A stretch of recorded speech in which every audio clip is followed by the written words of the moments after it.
Bismillahirrahmanirrahim. Aduh, nikmat palawarginya.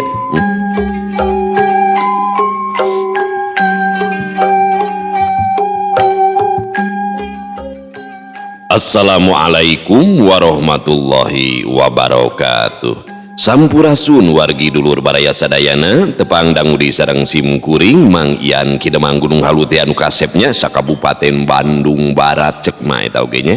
Dina acara anu manehnya eta dongeng Sunda. Dongeng zaman kiwari ala kiwari nu nyarioskeun lalakon kahirupan mangsa bihari atanapi kabaheulaan. Kumaha dararamang palawargi sadayana atuh mugi aya dina ginanjar kawilujengan rahayu berkah salamet amin ya Allah ya robbal alamin.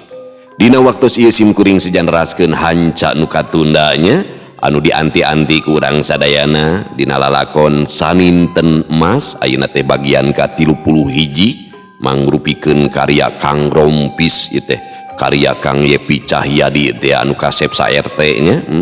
Kumaha ieu salajengna lalakon Riri Wadarsih teh engke urang ngadamel kaosna nya ieu na teh tokohna teh Riri Wadarsih teh nya. Urang damel kaosna dongeng Sunda Mang Ian kisah cinta Riri Wadarsih nya di palesernya da balalager. Supados teu nyangkolong tingkana waktos hayu urang sami-sami ngalajengkeun ieu lalakon saninten emas bagian anu ka-31. Omat ulah di-skip iklanna da bageurnya engke didoakeun ku abdi sing uradi 10 tahun. Mangah kaparayun sadayana wilujeng ngadangukeun prung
mireng ketak mahya nu rek ngarangkul kadirina teh Riri Wadarsih kacidareuwasna.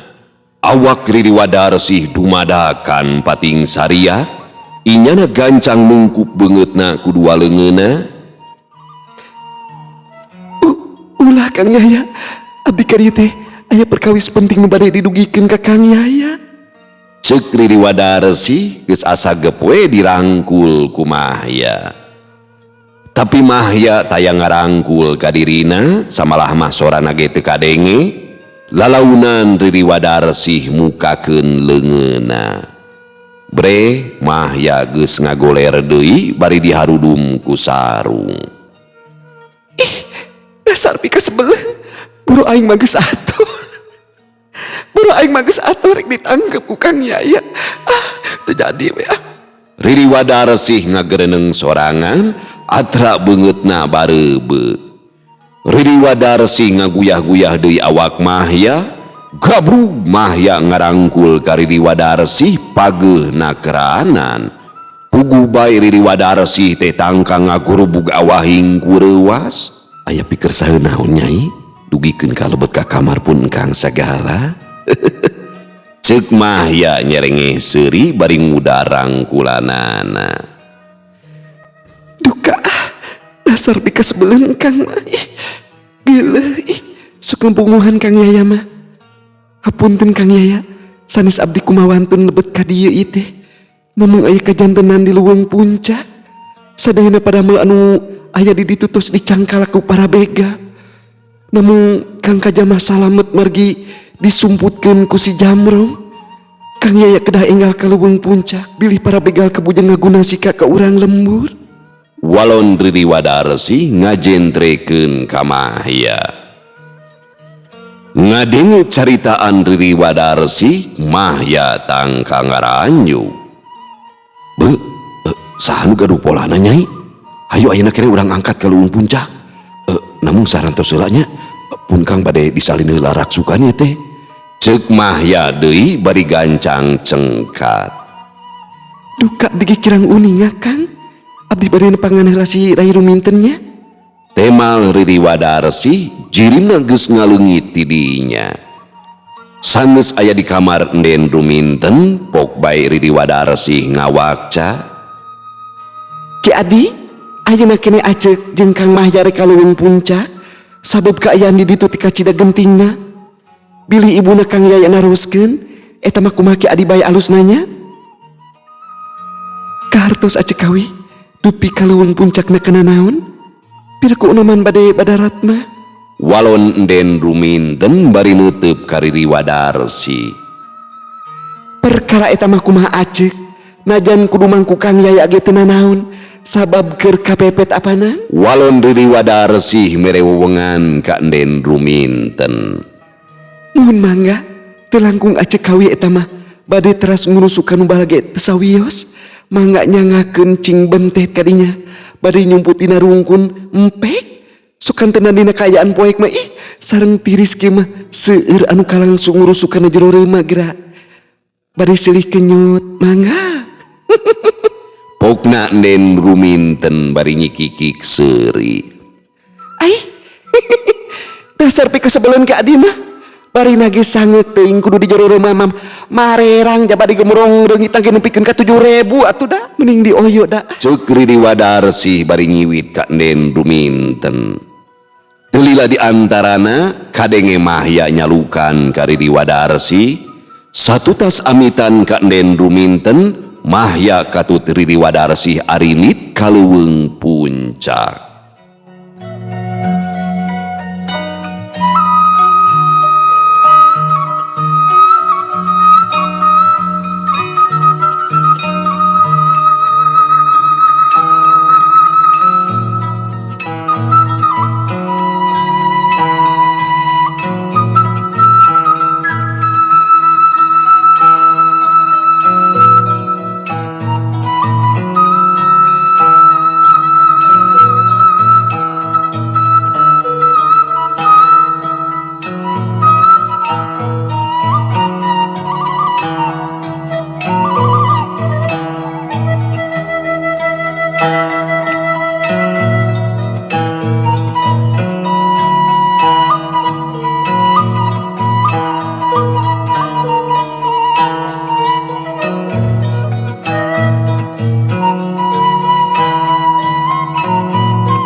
Gancangna carita, Mahya katut Riri Wadarsi geus anyog ka leuweung puncak.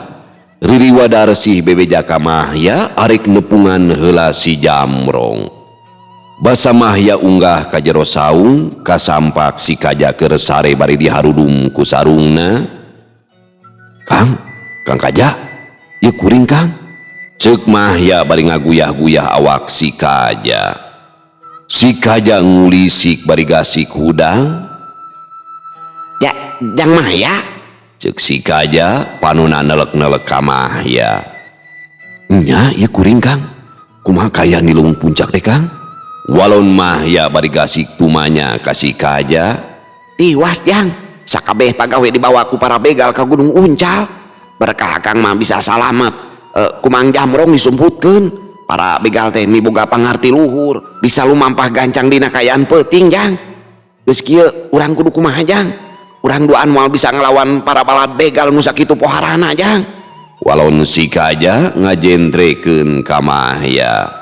Kang Yaya, urang kedah enggal ngebujengan ka Gunung Uncal, bilih urang lemur dipateni manten. Pokna Riri Wadarsi nu geus aya di dinya. Si Kaja nepi ka buncelik, panuna molotot ka Riri Wadarsi, satadina mah hayang tumanya ka Mahya ngan si Kaja teu wani pok asa heurin kuleta. Kang Kaja, wayahna dagoan di dieu nya, kuring ayeuna keneh rek init ka Gunung Uncal. Bisi batur urang kaburu ditanda samanten ku bara begal. Ceuk mah ya mere papatah ka si Kaja. Tapi Jang, lalampahan ti dieu ka Gunung Uncal teh pan kacida jauh na.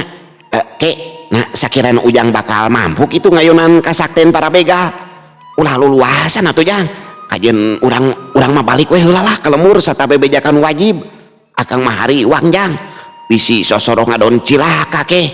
Ceuk si Kaja kacida melangna ka Mahya.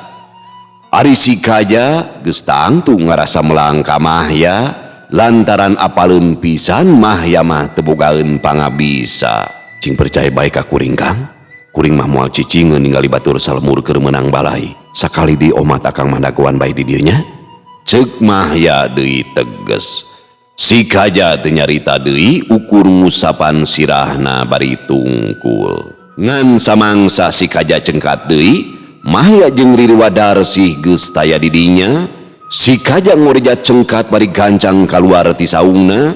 Najan hantem di teangan ku si Kaja, woleh Mahya teu kapanggi. Atuh rei bulu punuk si Kaja teh pating puriding. Geus teug bae lamun anu nepungan manehna teh lain Mahya tapi Ririwa. Si Kaja gancang asup deui ka jero saungna, muntel maneh ku samping sarungna.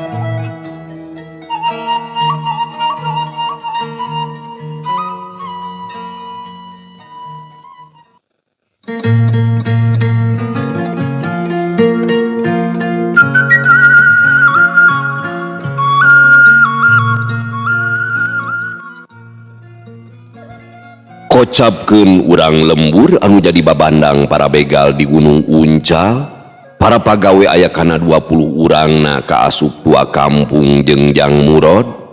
Kaayaan didinya caraang kahibaran ku cahaya obor anu rapang dina dahan rungkun. Sakabeh urang lembur leungeunna ditalikung ka tukang bari cari ngogo badis pasakitan we rek ditibanan hukuman. Aya sababara urang anu beungeutna barareuh balas disiksa ku para begal. Teu lila aya nu kadinya anu tayalian eta teh gegedug begal nu ngaranna si Rumji. Aya sabaraha urang pagawe teh kodar, ceuk si Rumji tumanya ka salah saurang baladna. Sadayana aya 20 jalmi Aden. Tos dikotekta ka sakuliah leuweung puncak namung teu aya deui anu sanesna Den. Walon si Konar ngajentrekeun ka gegedugna. Saanu jadi kokolot tadi dieu? Ceuk si Rumji panuna rutret ka urang lembur anu keur cari ngogo. Pun mangun, pokna tua kampung nembalan. Dengekeun ku si laing salaku kokolotna. Sakabeh pagawe rek dipodaran ku aing. Ukur nyisakeun si laing sorangan. Lamun nu sejena geus marodar, si laing kudu gancang ingkah ti dieu. Bejakeun ku si laing ka urang lembur. Sakabeh jalma nu nyacaran rumah di leuweung puncak geus dipodaran kitu ku si Rumji. Kumaha? Kaarti ku si laing? Ceuk si Rumji deui panuna muncereng ka tua kampung. Kahartos agan, namung jisim abdi teh bade nyuhunkeun piwelasna ka agan. Ulah luluasan agan. Gaduh maksad bade mateni ka urang lembur. Pun mangsareng anu sanesna ukur jalmi alit purah buburu. Nyuhungkeun asak tinimbangan bae kaula nun. Walon tua kampung teu sirikna ngalengis. Ngadenge caritaan tua kampung, si Konar langsung nyirilik. Hiu cebrod! Kekemplong tua kampung teh ditalapung ku si Konar. Aduh, ampun. Cek tua kampung ngoceak, awakna ngajengkang kana reuma. Wah, kumaha nih sia ngatur ka aing kurang ajar. Sia rek dipodaran ku aing pangheulana deuleu. Cek si Konar bari ngalugas bedogna. Beungeut tua kampung nepikeun ka sepa, awakna ngadeg-deg awahing ku sieun. Pon kitu deui urang lembur anu sejena, awakna ngadareg-deg bakating ku soak. Hiu, bedog si Konar teges ngolepat rek migas beheung tua kampung. Sarerea meureumkeun panonna bari hatena mah lelenyapan, urang lembur tuasa ningali tua kampung anu bakal paragat nyawana ku si Konar. Hiu, peuntrang. Bedog si Konar teh badis ngadek wajah, leungeun si Konar karasa sing sireumeun. Sarerea pating raranyug, panonna barun celik molotot kanu nangtung hareupeun tua kampung. Urang lembur teu sirik nagigisi kana panonna awahing ku kaget sabab ningali Mahya geus ngabedega di dinya. Jang Mahya, pokna tua kampung ngarasa reuas meureunnan ku hiji ku dua, pok bae Mahya ngawakca. Batur-batur, montong sieun, kuring nu bakal bebela ka aranjeun kabeh. Patua, wayahna tong waraloba tatanya. Kuring rek meresan heula para begal kunyuk ieu. Kitu ceuk Mahya tegesna keranan. Dina gerakan anu kacida gancangna, Mahya nibankeun pangawasa tapak cala ka si Konar anu keur ngajengjen. Hiu, cepet. Waduh, toba. Cuk si Konar ngoceak bari ngajengkang, awakna langsung ajuru tutung meh teu mangrupa. Kerejet, kerejet, si Konar kekerejetan ngalupaskeun nyawana. Sakabeh anu nyaksian kana eta kajadian beuki barun celik we. Panonna molotot kana awak si Konar anu geus ajur lebur teu mangrupa. Para balad begal pating gurubug asa teu percaya kana panenjona. Si Rumji sajongjonan mah ukur colohok, panonna molotot nyidikeun ka Mahya. Tua kampung jeung urang lembur ukur silih reret, sarerea ngerasa kaget ningali Mahya miboga pangarti luhung. Mahya lain telenges taya ras-rasan, tapi minangka wawales ka si Konar anu rek mateni ka tua kampung. Sia teh anu sabenerna ha? Ceuk si Rumji panonna muncereng ka Mahya. Bisi si lain teu genah panasaran. Aing sorangan nu geus mateni ka bapa sia si Sugani. Ayeuna sia geus kumawani ganggu ka urang lemur. Anu hartina sia ge bakal nyusul si Sugani ka akhirat. Walon Mahya kacida tandesna. Ngadenge kekecapan Mahya, beungeut si Rumji nyak peureum lir beusi atah beuleum, amarahna ngakedur meh teu kawadahan. Haram jadah sia. Jadi sia mangklukna nu geus maehan bapa aing teh ha? Tunyalan, aing geus gablek ijiran, lamun sia ngajerogna di leuweung puncak.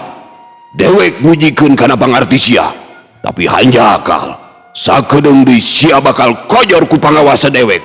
Pokna si Rumji panonna beureum aruratan awahing ku nafsu ka Mahya. Montong loba ngabaco tanpa bukur deuleun. Sok gerak ketrukeun sakabeh wewosen sia Rumji, ku dewek moal burung ditada. Ceuk Mahya panonna muncereng ka si Rumji.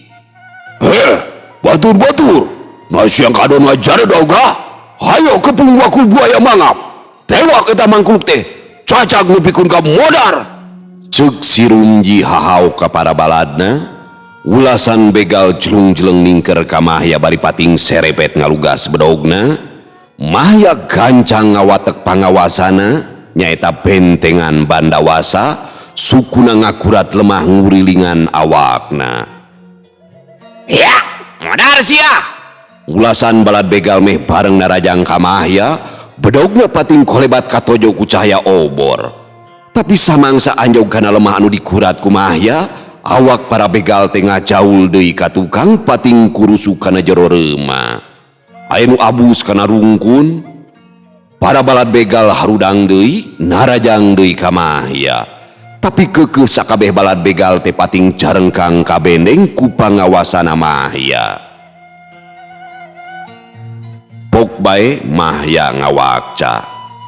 dengekeun ku si laing kabeh sakali dina rajang kadewek saria kabeh bakal diajur leburkeun ku dewek. Ngadenge kekecapan Mahya para begal pating rarengkog najan kumaha bae oge geus kasaksen ku maranehna kumaha pangawasa Mahya nu sakitu ahengna teh matak ginggiapeun. Ayo gura serang deui sia teh lain bating hariwul badis katulah jurig belon ceuk si Rumji panonna muncereng ka balad-baladna. Tapi saurang ge teh nu anieun pikeun maju deui para balad begal geus seber manten. Minggeus montong ngahau ka balad sia Rumji. Ayeuna mah sia jeung aing nu kudu ngadubosen. Geura tibankeun pangawasa si laing teh. Montong miceunaan waktu deuleun. Ceuk Mahya ngahaja nangtang ka si Rumji. Tangkurak teh montong ngarasa dijaya sadume gablek banget di luhur dulur. Pikeun si Rumji yo pacaduan teuing kudu ngejat.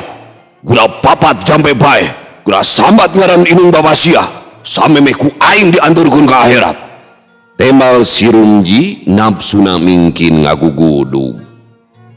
Patua jeung batur-batur gancang geura ngejati dia kanu rada anggangnya. Sok geura arinit bisi cilaka. Ceuk Mahya mere iber katua kampung katut kanu sejena. Unyuk sumangga Aden Mahya. Walon tua kampung ngadadak nyebut Aden ka Mahya. Tua kampung jeung nu sejena gagancangan ngajauhan ti eta patempatan. Kitu deui para balad begal gura giru ngajauhan ti dinya. Si Rumji nyarita deui. Sok sanajan sia ngagem ilmu linuhung, tapi hamo bisa ngabendeng kana pangawasa aing. Udah tadah ku sia kurang ajar. Pokna si Rumji bari gancang mancegeun kuda-kudana. Dua leungeun si Rumji ranggah ka luhur langit. Barasat aya cahaya beureum ngabarasat di luhur langit. Cahaya beureum nyirorot kana leungeun si Rumji. Tuluy gumulung ngungkung kana awakna si Rumji.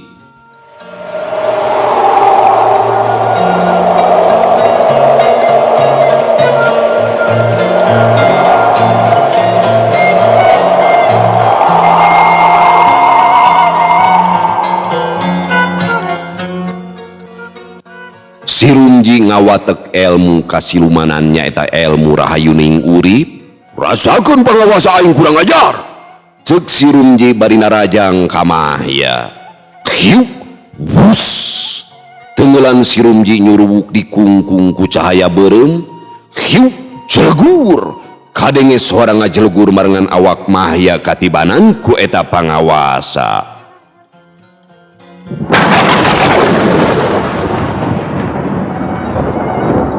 Lemah karasa inggeng badis kaendag kulini sakabeh anu araya didinya ukur ngaremang kadu ningali pangawasa si Rumji anu kacida ahengna.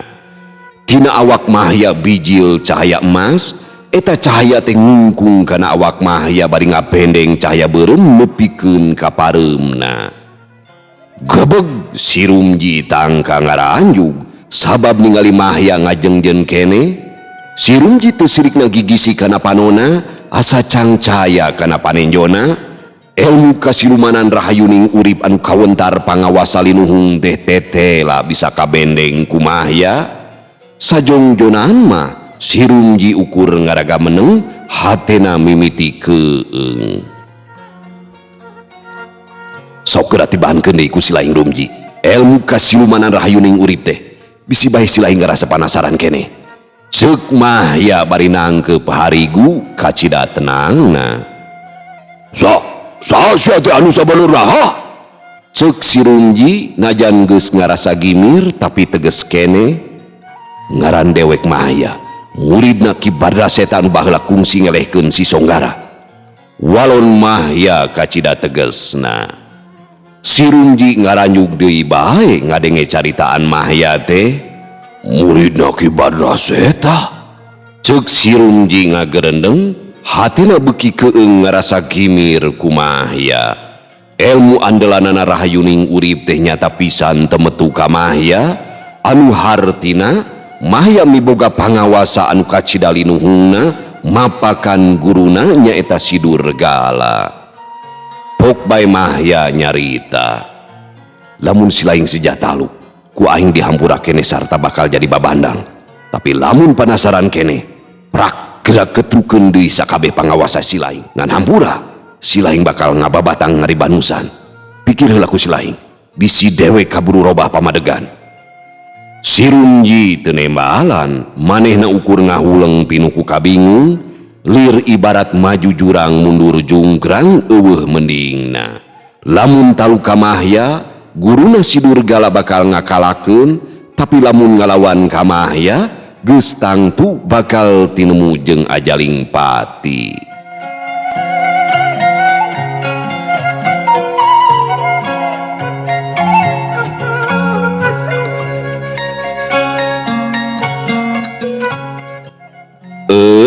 Pamiarsa sadayana, waktosna geningan parantos teu nyekapan deui.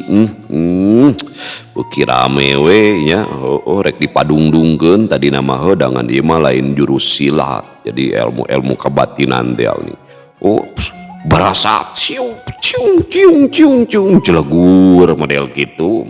Siut. Kolenya jelegur model kitu gelutna ieu mah ilmu-ilmu gitu ja. Jadi mun dina dongeng si Ruyung Kawung atanapi dongeng si Buntung mah jadi gelut uthet ya meta jurus kolebat kilek plos jadi gitu aja. Corelat ceng orok kaya orok dikakaya model kitu. Ieu mah pan benten nya matak bade di musikan padungdung teh mal sepertos gitu. Ya, yang Kang Paul yang disapa.